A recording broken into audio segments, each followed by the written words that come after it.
Hello, everybody. Welcome back to TMYS Academy. Today, I have two extremely powerful people, two very, very learned friends of mine. One is Orunapo Sinha, who is a power translator, everybody knows, and I have read many of his books.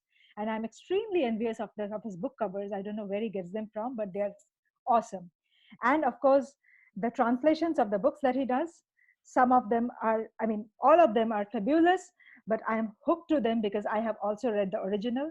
So he does a great job for people like me who are outside Bombay. And thanks a lot, Arunabha, for joining me today on this discussion. The second guest that I have today is Joy Sengupta. Joy is a veteran theater actor and a very, very close friend of mine. He has been very, very well involved with all the books that I have written, simply because he is a extremely learned person in terms of literature as well. He has read world literature with great insights on each one of them, and you give him any topic, he will just take it off from there. So thank you, both of you, for joining me today.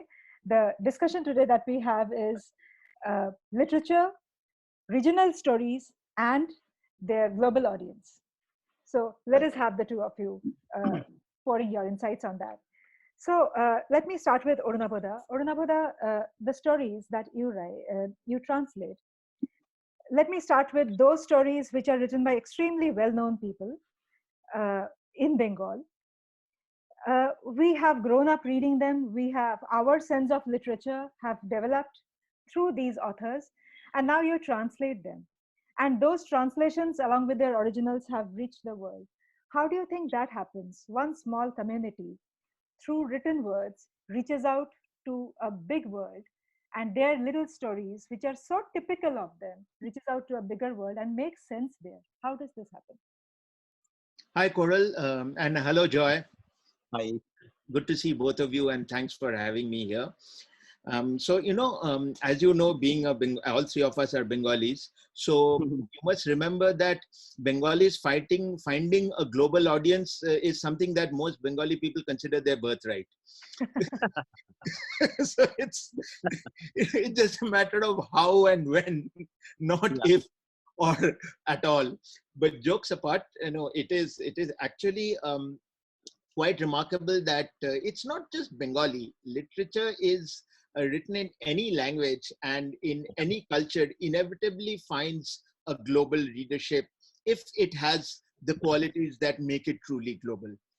And this is the most interesting thing, that many publishers and the market of publishing often thinks that this global quality lies in some kind of uniform, boring, universally acceptable form, which is not alien to any reader, no matter where in the world you are, which seems very familiar and as though it's happening in your backyard.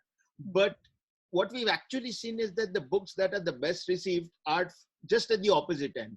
There is nothing blandly international about them. They're very, very local, very, very deeply rooted in the space and the time and the culture in which they are written. And it is through that they achieve universal acceptance. So that for me has been perhaps the most interesting finding. And the books, the translations of literatures from India that get published abroad, including the ones from Bangla, and of which mine are a subset, I find that none of them has any kind of pretension to being a global, boring global novel. They are very much written for readers in their own cultures, in their own languages, in their own space and time. And clearly there is something in them that makes them acceptable and popular to people outside. Okay, right from that note, I'm taking it to Joy. Joy, your sense of storytelling is not predominantly in any one area, but they are definitely very local. I have seen many of your plays, and all of them have a very strong regional connect. And you have taken your plays literally to different part of the world along with your production house. I'm sure that the response that you have got from the places that you had been invited to stage those plays had been stupendous. But how do you think that connect happens? It can't be that when you do those plays repeatedly in a foreign location, it cannot be just Indians coming to watch. It must be people from that locality also coming to watch. How does that translate? Coral, my experience is that stories, human stories, uh, living characters, and myriad emotions, they stick. It doesn't matter whichever culture you're from. Hmm. My very humble beginning, the germ of it happened when at the age of 5.5, my father gave me 4 novels, which were Bengali translation of foreign novels. Hmm. Okay, so the reverse thing happened. I read all foreign literature in Bengali language. I learned Bengali language pretty early. It started from my mother's initiation into reading Arunodev and what do you call Mandrake and all the stuff which used to come in Desh magazine, the comics. And my father gave me Robert Louis Stevenson's Treasure Island, Uncle Tom's Cabin, David Copperfield, and Around the World in 80 Days, Hmm. along with Man Eaters of Kumail. So I read them in Bengali. And did I look at them as foreign stories? No. David seemed next door to me. Hmm. Uncle Tom seemed from my own environment and society because I felt the empathy for it. Hmm. I really wanted to step out with Phileas Fogg and explore the world. All right. Jim's dilemma, Jim's discovery in Treasure Island was my discovery. So I do feel that it doesn't matter what culture a particular writer, poet, novelist is portraying. If it has the basic human connection, Hmm. it will connect. And I've seen that in theater. See, in theater, we go both ways, right? We do, when we have a lack of enough place, we do translations of Chekhov Hmm. and Ibsen and Dario Fo. Dario Fo is an Italian writer. Chekhov was a Russian writer, right? Ibsen was a Norwegian writer. And what we do Hindustani translation of the English translation of local European stuff. Similarly, I have done Mahashweta Devi in English. I've Hmm. done a short story called Shishu. We did it in English. It was a story of a tribal revolt. It was a story about idealistic bureaucrat being murdered by tribals because they thought he's going to come there and demolish their sacred mountain. It was absolutely stunningly local. And yet, when we did it in UK, they identified with all the ethnic groups in the world who were struggling and fighting to lock their rights, whether it's the ethnic group in Amazon or the ones who were fighting in Antarctica or wherever. It didn't matter, because what Mahashweta Devi was speaking about or talking about or communicating was so basic in our entire consciousness, which is to stand up for our roots, our culture. And therefore, I feel that what is most local inevitably is most global. Superb. So going back to Arunabhada, uh, well, uh, Arunabhada, do you think, just like Joy said, and he made a very interesting point, the question that comes to my mind is that is the inherent conflict in any story, is that actually global though it is happening locally? What is your experience with the stories that you have translated or the stories that you have read? Yeah, I was very struck by what Joy said about reading foreign books, so-called foreign books, as a child. Hmm. And I was thinking, why is it that we find it so much easier to accept as children that books we are reading, no matter where they are set in the world, as happening in our own world Yeah. and as happening in our own lives? And it's as we grow up that we start putting up these barriers that distance them in time for us and space for us. And I realized that it's because as children, we don't have a fractured worldview. Hmm. We live in one world. Our concept of countries is not very clear. Hmm. We know that we may know, if you're precocious children, which I suspect Joy was, since he was reading at 5. We know that there are other countries and so on and other languages, but we perhaps don't really know what that means, and we visualize them in the same way as we do our own world. Probably very different for children now because they're watching so much more of television and uh, audiovisual media and stuff. But so in our case, it was very easy for us, as Joy absolutely correctly said, to accept that this was happening in our own world, and the differences fell away. Hmm. And the moment it became about people, then that's it. I mean, this other person, this other girl, this other boy, this other man are just people in my life as well. Hmm. So I think when a book enables a reader to start to enter that world, now they don't have to enter the world necessarily as someone today who is a native. If you are set, if a novel is set in Kolkata in the 1950s, for example, you don't have to, and you're reading it in the first decade of the 21st century in the UK, you don't have to enter that world assuming that you are one of those people. But the skill of the writer can draw you into the world in a way that the differences don't matter. What matters are the things that you can identify within you and which have an effect on you, what is now called in literary theory affect. And Joy has performed in a radio version of Chorongi, which is set in the 1950s and which was accepted quite well in the UK in the early 21st century. So of course, part of it could be because of the nostalgia for the Raj days or the days just after the Raj.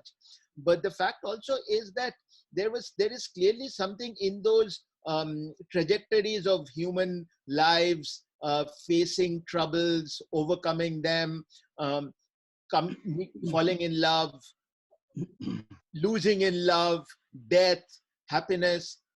I'm Joy, you remember Chorongi, right? Yeah, of course. So these are things that very clear. Or if you look at it the other way around, when we read novels from, say, somewhere as far removed as Latin America, when we read Gabriel Garcia Marquez or we read Mario Vargas Llosa, for example, if you read Mario, I mean, everyone knows about Garcia Marquez, but if you read Mario Vargas Llosa's novel Aunt Julia, Aunt Julia, and the scriptwriter, it's a novel where there is this young man who falls in love with a much older woman, whom he actually calls Aunt Julia or Julia, and they have eventually he sort of convinces her to have a relationship, and their relationship lasts for some time, but it is more about the wooing than about the consummation of the relationship. And you realize that, which young man of that age has not imagined having a fantastic relationship with a very attractive older woman. So it very much plays to these universal desires and memories in a way that, and where the foreign setting actually makes them more interesting, if anything, because it adds that element of the romantic to the whole thing, makes it even more of a world that you can enter with your imagination. Orunabha, you said an extremely interesting point, when you were talking about the relationship with aunt. What I was remembering was the Krishna Radha connection that we have in our culture as well, right? So this, of course, the intensity of the romance or the reason of the romance or the spirituality behind the romance was entirely different. But then we have it. There is a connection. Joy, coming back to you, what Arunabha was talking about is some kind of disruption and acceptance of that disruption in the given scape that we are dealing with. In that case, when I put the contribution that you are making in storytelling, I find that you are actually giving face to a character, right?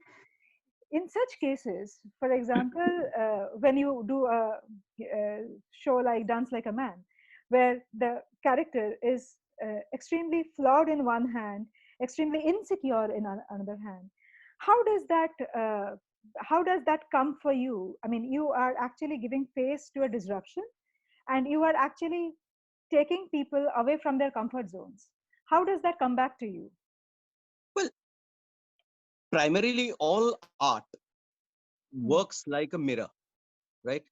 It works best when you are able to see your own face in it.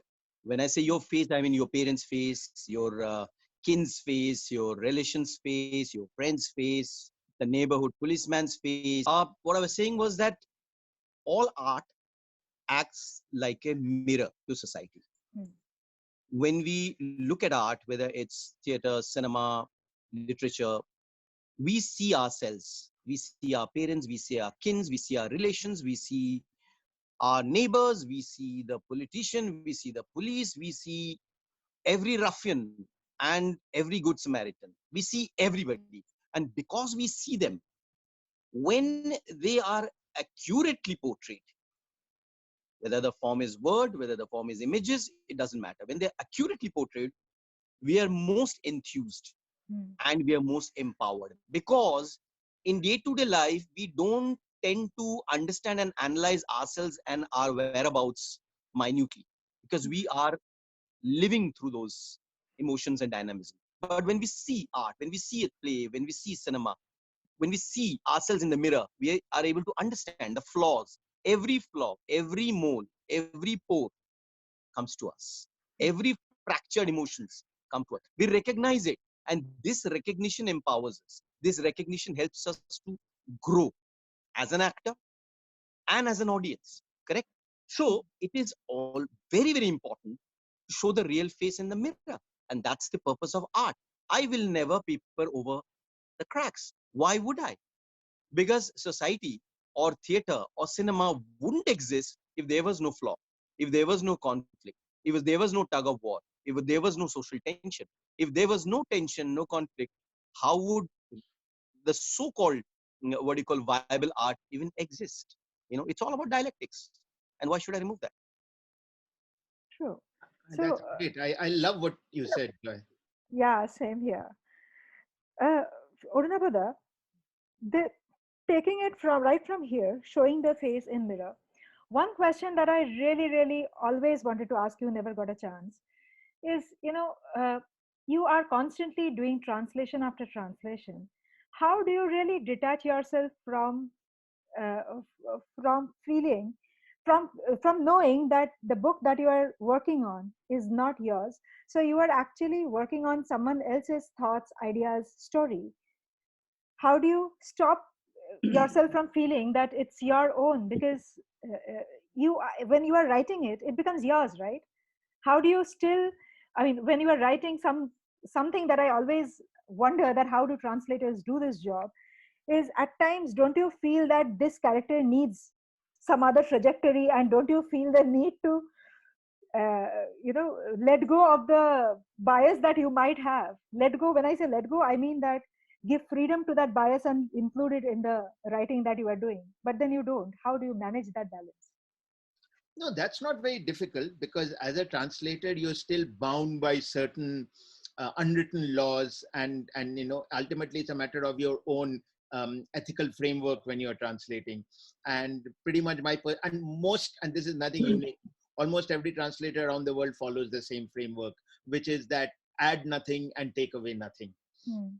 That is perhaps one, but your question is perhaps answered by one observation, that most translators who sort of translate constantly very seldom end up being novelists or writers of their own stuff. Some do, but most don't. And the reason for that is that the two modes are different, obviously.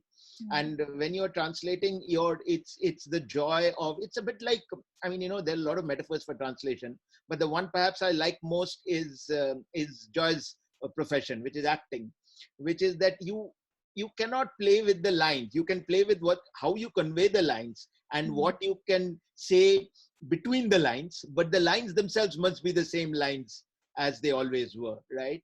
So even if you spot as an editor or a writer something that you would like to change, you don't change it. Hmm. But of course you can still do a lot more in terms of being faithful.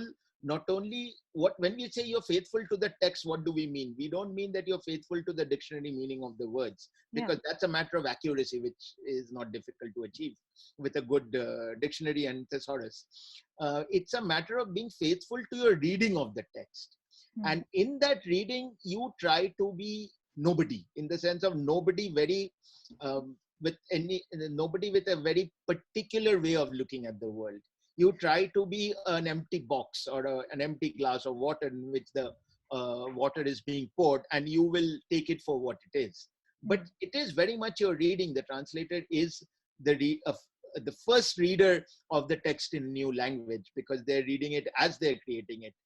And in that process, it is sometimes very tempting, as you said, to explain, to give voice to silences, to Exactly. sort of sometimes show off and say, I got this subtlety, I'm sure you poor reader will not, so let me just sort of explain it for you. Translator explain, like men explaining. Yeah, but it's that you cannot do that if you're a good translator. So you simply have to hold back and let the silences speak for themselves. Let even what you perceive as flaws speak for themselves. You're not authorized to change or improve, and ideally you're not authorized to make it worse either, but that's a matter of your ability and skill. I will come back to you on this question. Before that, I would ask Joy something similar Yeah, to what I just asked Orunabhuda, yeah, that yeah, when you are voicing a yeah, character, the yeah. same, does it happen to you? Or how do you stop yourself? I mean, how do you detach yourself from that space where Okay. you have some lines memorized? Maybe, yes, you have your lines memorized. But when you are in that character, but you don't Mm, believe in that character, how mm. do you detach yourself from what you believe in and what you are at that moment? Because at that moment, you are the character. Well, uh, primarily what Orunamo sir said echoes with our profession, Hmm. which is actors, theater person, a cinema person is also a translator. Hmm. We are translating someone's imagination Hmm. on screen or on stage. Hmm. What we do is a writer, Arthur Miller or Badal Sarkar, Hmm. has imagined a world of Pagla Ghoda or Glass Menagerie or All My Sons, and we find echoes of our spirit in them. Hmm. We find our voice in them, right? We are searching to say something about, say, love, Hmm. about failed love. Now, I'm not an imaginer or a writer, so I can't put it down so imaginatively. But there is Badal Sarkar who writes Pagla Ghoda. Hmm. And we say, oh my God, this speaks for me. This speaks for me. This is what I wanted to say. So we pick it up and we speak through Badal Sarkar. And then Badal Sarkar doesn't remain Badal Sarkar anymore. It becomes Joy Sinha. Hmm. It becomes every other actor who is doing Pagla Ghoda. So we become the interpreter of Badal Sarkar, but we are also translator of Badal Sarkar in that sense. One. One is that.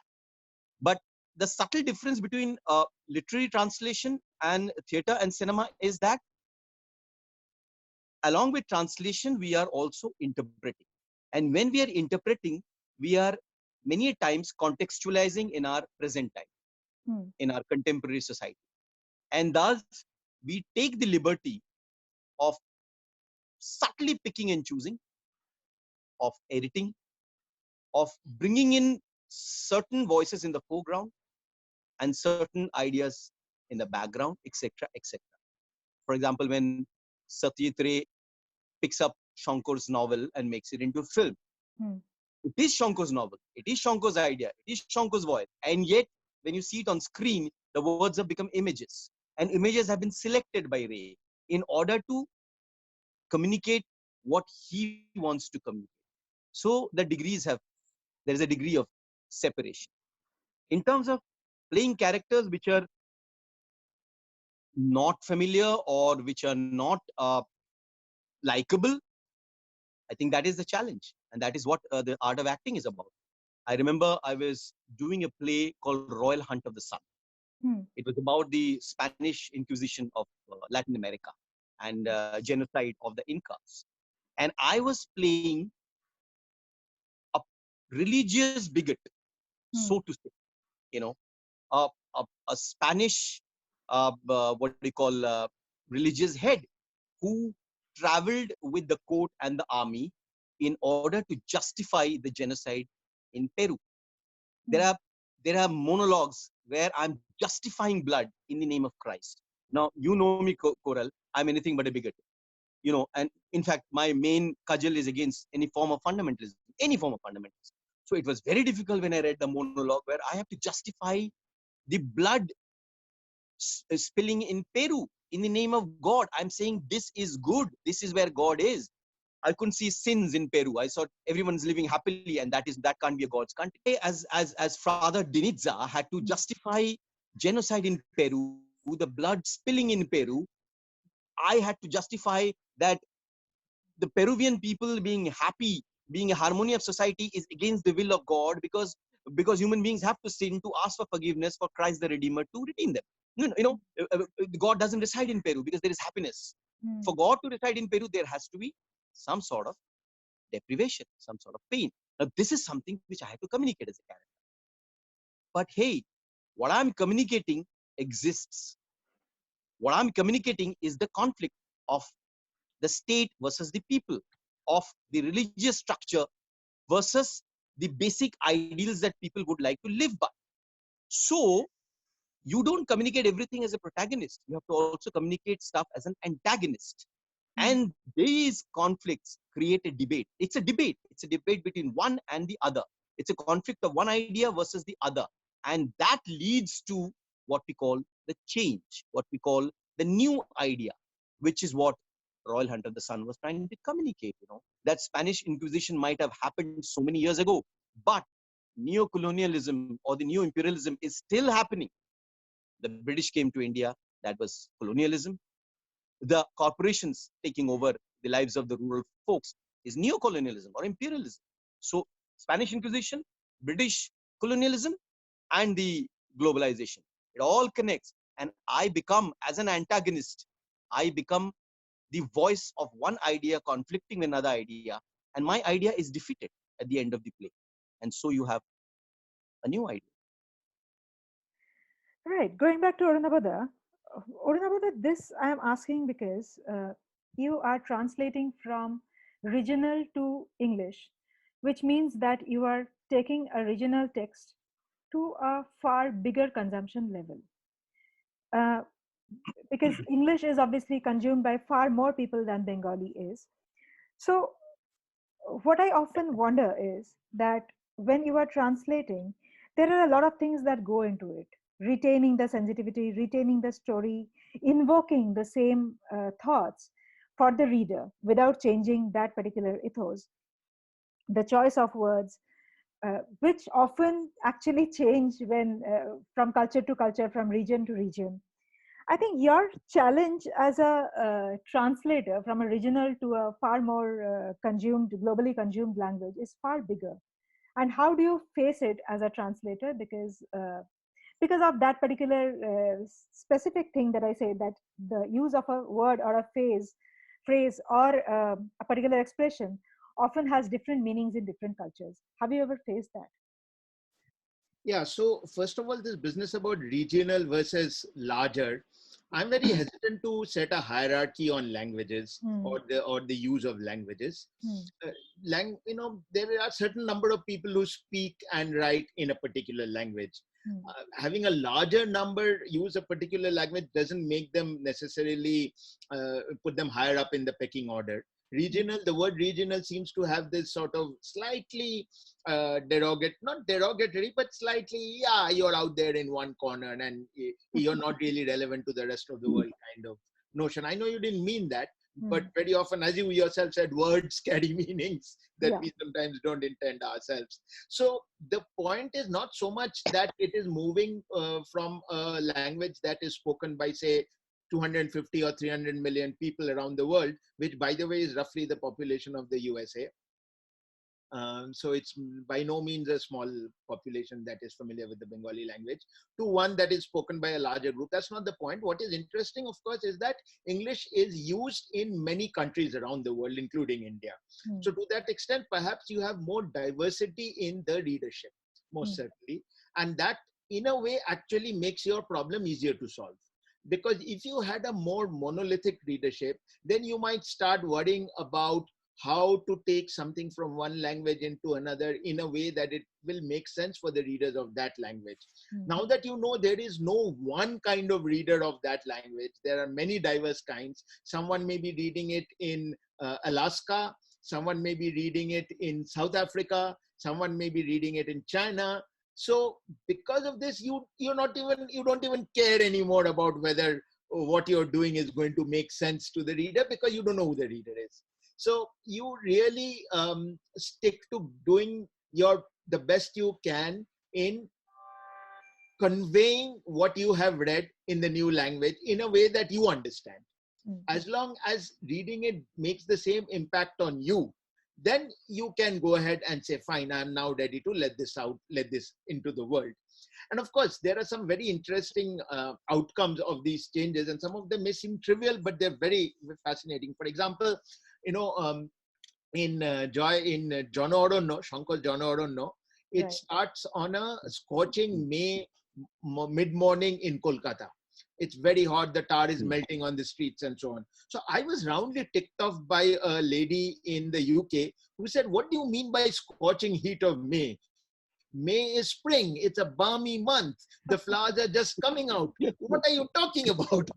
So, I Yeah. love that. I loved how she had internalized it to the point of objecting to the fact that May was quoted as a scorching month. Mhm. But I'm saying this is what actually makes things so much richer. For her, at some point, she would have thought about it, partly maybe aided by my response or not, that wow, May is not the same everywhere in the world. And that's something that maybe, I should start thinking about.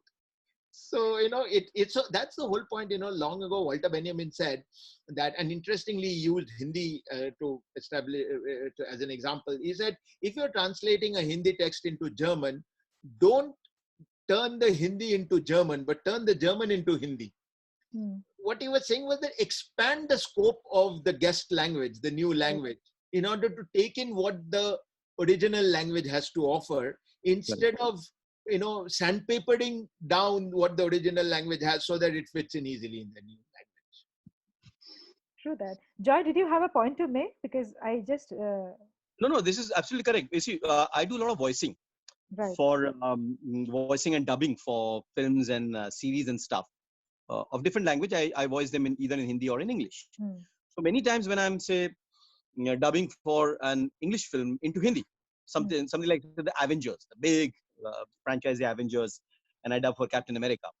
Wow, I Now, didn't know that. Amazing. yeah, I dub for Captain America. So now what happens is there are many dialogues, are many lines spoken with a certain attitude in English, which doesn't work in Hindi for the Hindi Right. audience, because the concept of heroism for the Indian belt subcontinent, the emotional trajectory is very different from the American or the Western trajectory. Their melodrama is actually just drama. Our drama can become melodrama. Okay, they can non-vocalize and depend on action. We have to vocalize a lot of actions. Similarly, English, for example, is a very economical language. What Captain America will say in one line or three words, sometimes in Hindi is not enough to express. Then there are similes and metaphors in English, which doesn't work in Hindi. So you have to pick up different kinds of proverbs which are local. So automatically that change, that shift is there when I'm voicing it. I'm picking up nuances, attitude, words, proverbs, which are uh, in context of my culture, which will connect to the audience, the 300, 400, 500 people watching in an Indian theater, where Avenger will become an Indian Avenger, while Captain America will become Captain India for that matter. So yes, so that filtration and alteration is always there. Joy, I mean, we are talking to you primarily, you have a theater, web series, film angle to your career, and there is a very predominant Yeah. stage angle to your career, and that is something that Hmm. is totally fascinating. I find it more fascinating because when you are on stage, you don't have the liberty of, or you don't have the luxury of subtitles. You don't have the luxury of a retake. Given that when you are staging a show which is in Hindi uh, in front of an audience Yeah. which is sitting in Amsterdam, how Yeah. how does that? I mean, how do you enter the psyche of the global audience? By defeating the language barrier. This is something that I'll ask Arunapada also, but let's start with you. Yeah. Well, there's an old saying in theater that and cinema that theater has only one language, that is the language of drama, and cinema has only one language, is language of images. Right. So, given that, when we do a play, whether I'm watching a Vietnamese film, a Japanese no performance, or they're watching an Indian play, we are inviting the audience to journey into our world and our space. This journey is what is interesting about theater and cinema. This journey. When I watch a Vietnamese film, I don't want to watch an Indian film. I want to watch that Vietnamese village and that Vietnamese illiterate school teacher trying to literate the little village kids. That fight, that struggle, that humanism in a little Vietnamese village transports me to that culture. I become more conscious about Vietnam. My basic consciousness awareness rises, and from a mere narrow identity, I become a global entity. That's the purpose of theatre and cinema. Given that purpose, when I do a play on Mahatma Gandhi in front of a Belgian audience, for example, Mm. the spirit of Gandhi is important here, not just in what language he speaks. The idea that one is trying to project through Gandhi's conflict with his own inner voice, Mm. Mohan versus the Mahatma, the debate between Mohan and Mahatma, that is more important. And of course, there is this subtitling which happens. When we do play in Indian language abroad, there is subtitling which happens. There is this particular screen on top or on the sides where you have the subtitle. But believe you me, if you're really a cineast or a theater lover, the action, like when I watch a Manipuri play, Mm. I love plays from Northeast. Fantastic. They pick up the myths and they create explosive theater. You don't mind. You're watching a Girish Karnad play done by a Manipuri troupe, a Nagamandala. Mm. They're speaking language which is Manipuri. I may not understand, but the imagery, Mm. the pain of the old woman, the conflict, it's all evident to me. Now, if there is a little bit of privilege of getting a subtitle, just a little bit of subtitle, that's good enough for me. I watched an opera, Barber of Seville, standing in the 50th row, standing position, because that much of money I had. I couldn't afford more than that in Lincoln Center. And there was they had these audio things which you could translate, but that was $10 at that time. So I didn't have $10. I had spent everything on just standing position. So there was a little subtitling which is happening right in front of me in the strip. That was good enough for me. Barbara of Seville spoke to me. Barbara of Seville sang to me. Barbara of Seville uplifted me. I was transported. I journeyed. That's the purpose of art. Art is not where we can come and meet you. Art is also where you can come and meet us. This journeying towards each other is where great cinema and great theater happens. It's not spoon feed.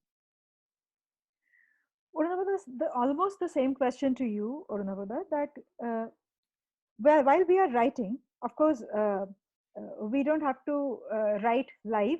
So we have the luxury of revising our drafts and discarding something that we don't like and putting up things altogether again. But even when something goes up as final, there are the options of explaining something as a footnote or endnote, or there is also the option of explaining it right in the context of the text where that particular thing arises. For example, if you're talking about a tribal puja that is happening, that is a part of the text, you might explain the puja right there, or you might put it as an endnote. While you are translating, has these kind of decision making, did it ever arise to you, or how do you handle it if it at all arises? Yeah, or there's a third option. You might not explain it at all. And Okay, yeah, as Joy put it so well, let the reader come and meet you halfway. true. First of all, the assumption we make that everything in a text written in one language will automatically be transparently clear, মানে জলের মতো পরিষ্কার, to someone who reads in that same language is itself an erroneous assumption. We cannot assume that, right? Correct. Just because the novel was written in Bangla, not every reader in Bangla is necessarily going to get every allusion, every subtlety, every Easter egg tucked away somewhere. No. So the reader has to make that extra effort in order to get the most out of a text, out of a performance, out of a film. I don't see the point in making these things clear. If a reader is sitting in America and reading about a tribal ritual in India, it is very clearly not happening in down the road for that reader. The reader is not expected to know what it is. The text is not expected to yield it for him. The text is not Wikipedia. So if the reader wants to make the effort, they will make the effort. If the text is of a kind where, without knowing the intricacies and details of that ritual, the text will fail, then it's a poor text to begin with. As Joy says, the whole power and the energy and the effect of the text comes not from the minute individual details, but from the sum total the impact that you're making, right? And you can gloss over one or two things here and there, it doesn't matter.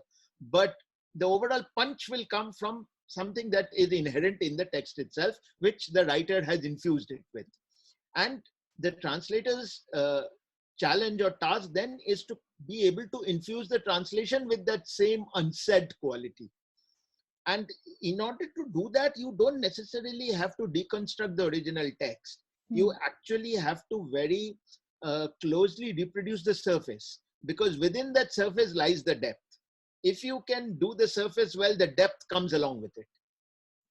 If you can hear the text well, if you can perceive it well, if you can feel it in your bones, if it makes your blood tingle when it should, if it makes you unaccountably sad when it should, if it makes you feel like you can, win a lottery when the text intends to do that, then that's it. You don't have to feel the same way when you're writing the translation. And then if you're a good writer, when you're translating, it will go through. And if you're not, then it will not go through. But no amount of explaining what an Indian lottery is or a Durga Puja is going to achieve that purpose. If anything, it will just make the text clunky, slow it down. And, art is not about information. Absolutely. Art is not an encyclopedia. So it is not the artist's job to tell the reader what a Durga Puja is. Yeah. It's a space. It's a word. Just to connect to that. Yes. The reason I used to enjoy Satyajit Ray's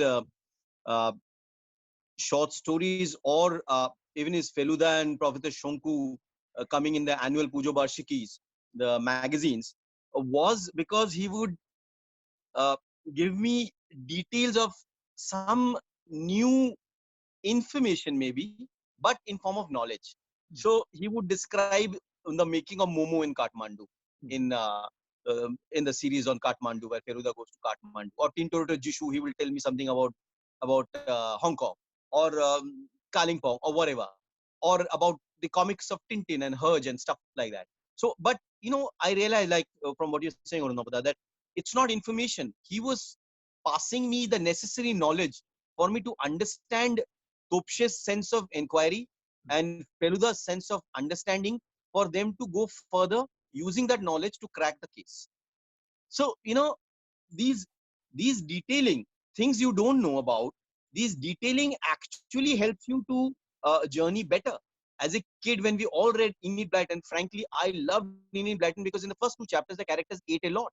Their breakfast was so yummy and alluring. I used to love what the fatty in Five Fine Outers ate, or the 7 those Khude detectives ate, or what the policeman was slurping the ice cream. I could sense the taste in my mouth. I was not being served bacon or ham or that form of eggs at my home, but I could journey and taste those stuff.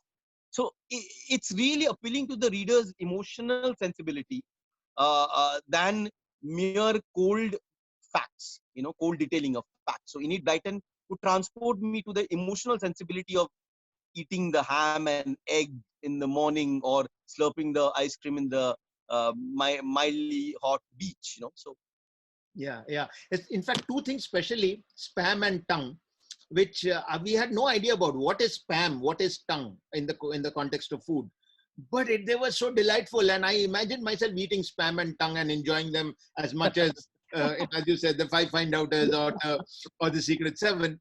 And I had to grow much older before I could figure out what those things actually were. But no footnotes would have done the job. True that, totally. In Pasa's story, you had this. I used to read them in Bengali, so they will say "Jholshano mangsho or kodai shuti." Eating Jholshano mangsho with kodai shuti. Now that fascinated me. I imagined how fantastically tasty that stuff, Jholshano mangsho and kodai shuti, would be. When I grew up, I understood it's grilled meat and the peas that they serve on the side. I don't always enjoy it, but as a youngster, Jholshano mangsho and kodai shuti seemed in Mopasa's stories. Wow, Exactly. I just got the image of those soya sauce on top. Joy, you have just distracted. Okay. So the last question that I have for both of you, actually, is about the homework that you might have to do. I think in this, both Arunabha and Joy will have completely different things to say, but I'll leave it to you. In understanding where the original story comes from, Is there a homework attached for both of you, Arunapada and Joy? Joy, you want to go first? Very much. Homework is attached hugely. Say, when I was doing Chekhov's Three Sisters with Mr. Ibrahim Al-Qazi, there were three things to understand. Historically, I had to dig into 1905 Russia to understand the suburban angst, the aspiration for change that was governing the suburbs of Russia.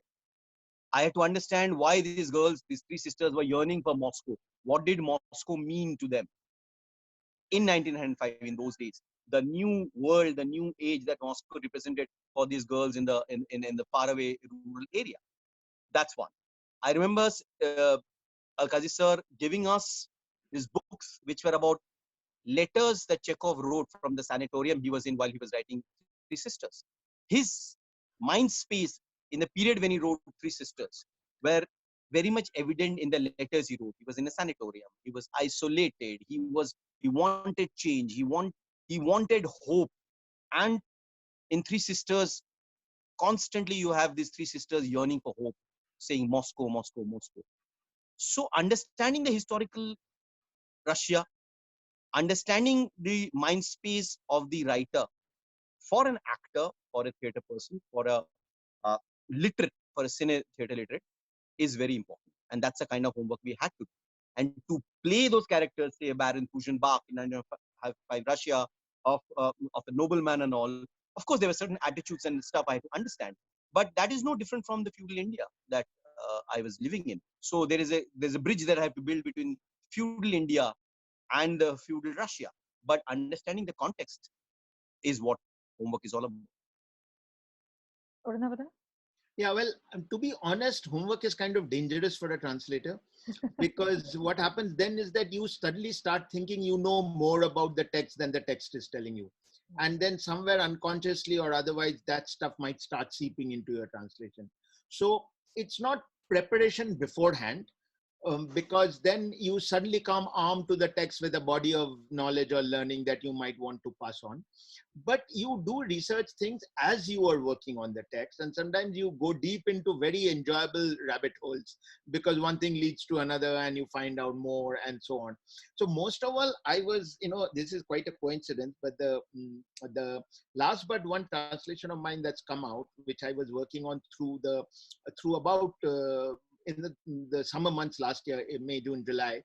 It's the English version is called Ballad of Remittent Fever, and the original is called Abhiram Jore Rupkatha.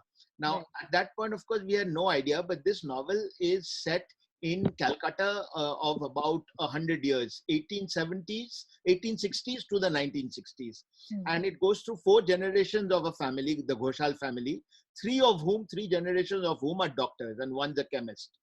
And at different points, they encounter all these problems of health, public health, medicine, health policy, and a number of epidemics that break out in Calcutta at that time. So from cholera to Spanish flu to typhoid and various other things.